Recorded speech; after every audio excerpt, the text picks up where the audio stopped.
हे जे आपण स्क्रीनवर पाहतोय ते टी.जी. मोहन, आर-एस-एसचे कार्यकर्ता आणि माजी बी-जे-पीचे वैचारिक कक्षाचे प्रमुख टी.जी. मोहनदास.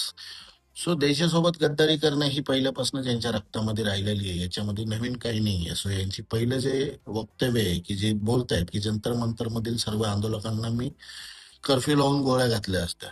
हा ठीक आहे, की देशाच्या विरोधात अ, किंवा जनआंदोलनामध्ये सहभाग न होता देशाच्या विरोधामध्ये इंग्रज सरकार होती त्याही वेळेस हे त्या कुठल्याही अशा चळवळीमध्ये यांचा भाग नव्हता. ही आर-एस-एसची विचारधारणा किंवा विचारसरणी आहे, त्याच्याबद्दल काही दुमत नाहीये. आता फक्त राग ह्या गोष्टीचा आहे, की हा जो सांगतो सुकुमारेचा, की तिथल्या जितक्या पण महिला वर्ग आहेत, त्यांना बलात्कार करून घेणं आवडतं आणि जर त्यांच्यावर बलात्कार जरी झाला, तरी ते ह्या गोष्टीची दखल देखील घेणार नाहीत किंवा त्याची कंप्लेंट देखील करणार नाहीत.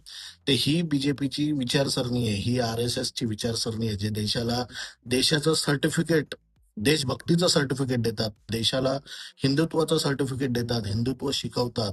हेच यांची विचारसरणी कमकुवत आणि तोंडात शिव्या येतात खरं म्हणलं तर द्यायला पाहिजे अशा भाडव्यांना, देशातील महिलांबद्दल, मुलींबद्दल अशी वक्तव्य द्यायची.